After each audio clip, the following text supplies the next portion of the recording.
CBC FM-ի հայկական ծառայության նորությունների թողարկումն է։ Խոսափողի մոտն են Աթիրա Իսրաֆիլը եւ Սաբինա Բայրամը։ Ադրբեջանը վաղուց է որոշել իր արտաքին քաղաքականության առաջնահերթությունները։ Միևնույն ժամանակ այսօր մենք կամրջի դեր ենք խաղում արևելքի եւ արևմուտքի միջև։ Այս մասին հայտարարել է նախագահ Իլհամ Ալիևը Սլովակիայի նախագահ Պետր Պելեգրինիի հետ համատեղ մամուլի ասուլիսում։ Այսօր ենթակառուցվածքների, կապի եւ տրանսպորտի ոլորտներում մեր կատարած ներդրումները թույլ են տալիս Ադրբեջանին դառնալ արևելք-արևմուտք տրանսպորտային միջանցքի կարևոր մաս։ Մենք ակտիվորեն մասնակցում ենք միջին միջանցքի նախագծում։ Կենտրոնական Ասիան Եվրոպայի հետ կապող ամենահուսալի եւ անվտանգ երթուղին անցնում է Ադրբեջանի տարածքով, նշել է պետության ղեկավարը։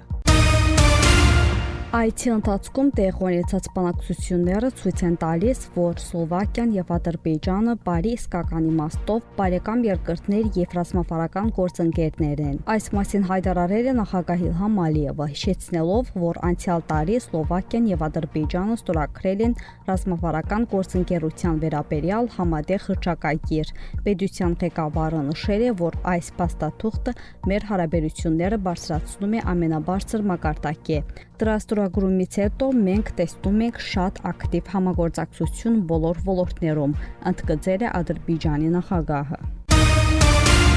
Ադրբեջանը Հարավային Կովկասի ամենամեծ տնտեսություն ունեցող երկիրն է։ Այն գտնվում է Ասիայի եւ Եվրոպայի խաչմերուկում եւ ունի հարուստ էներգետիկ ռեսուրսներ։ Այս մասին հայտարարել է Սլովակիայի նախագահ Պետր Պելեգրինին Ադրբեջանի նախագահ Իլհամ Ալիևի հետ համատեղ մամուլի ասուլիսի ժամանակ։ Շատ ուրախ եմ, որ մեր առևտրաշրջանառությունն աճում է եւ այս աճը լուրջ է։ Այս ոլորտում կա չօգտագործված ներուժ, հավելել է Սլովակիայի նախագահը։ Նրա խոսքով Իլհամ Ալիևի ներկայիս այցը Սլովակիա արտացոլում է Բաքվի եւ Բրատիսլավայի փոխադարձ շահերը։ Մենք մտադիր ենք հաստատել եւ զարգացնել ռազմավարական գործընկերություն։ Մեր երկրները բարեկամական հարաբերություններ ունեն։ Սլովակիան Ադրբեջանին համարում է տարածաշրջանում ռազմավարական նշանակություն ունեցող գործընկեր, ընդգծել է Սլովակիայի նախագահը։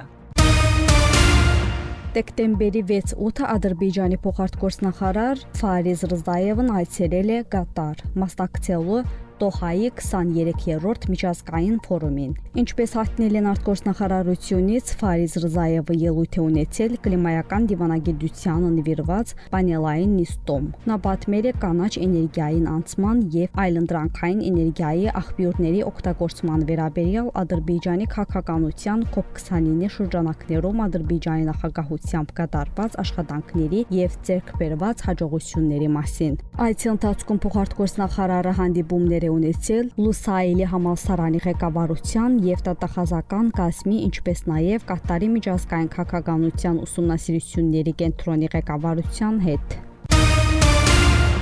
Ադրբեջանի Հանրապետության մտավոր սեփականության գործակալությունը եւ մտավոր սեփականության համաշխարհային կազմակերպությունը Բաքվում անցկացնում են մտավոր սեփականություն եւ արհեստական բանականություն թեմայով միջազգային համաժողով։ Համաժողովում ելույթ կունենան Ադրբեջանի մտավոր սեփականության գործակալության խորհրդի նախագահ Քամրան Իմանովը, Եվրասիական արտոնագրային գերատեսչության նախագահ Գրիգորի Իվլիևը եւ մտավոր սեփականության համաշխարհային կազմակերպության մտավոր սեփականության եւ առաջադեմ տեխնոլոգիաների բաժնի տնօրեն Ուլրիկե Թիլը։ Համաժողովը կշարունակվի պանելային քննարկումներով։ Ադրբեջանի թվային զարգացման եւ տրանսպորտի նախարար Ռաշադ Նաբիևը ԱՄՆ կատարած այցի ընթացքում մի շարք հանդիպումներ ունեցել պաշտոնատար անձանց հետ։ Այս մասին դեկատվությունը տարածել է թվային զարգացման եւ տրանսպորտի նախարարությունը։ Մասնավորապես Նաբիևը հանդիպել է Intel-ի փոխնախագահ Սարա Քեմփիի հետ։ Հանդիպման ժամանակ քննարկվել են արհեստականաբանության եւ բարձր արդյունաբերության հաշվողական ենթակառուցվածքների, խելացի շարժունակականության եւ այդ ոլորտներում ազգային կադրերի վերապատրաստման բնագավառում համագործակցության հնարավորությունները։ Կարծիքների փոխանակում է տեղ ունեցել մարդկային կապիտալի զարգացման ուսումնական ծրագրերի վերաբերյալ, նշվում է հաղորդագրության մեջ։ Նախարարը հայտնել է Ադրբեջանի պատրաստակամությունը ուսումնասիրելու համատեղ ներդրումները եւ կիրառական լուծումները առաջնահերթ ոլորտներում։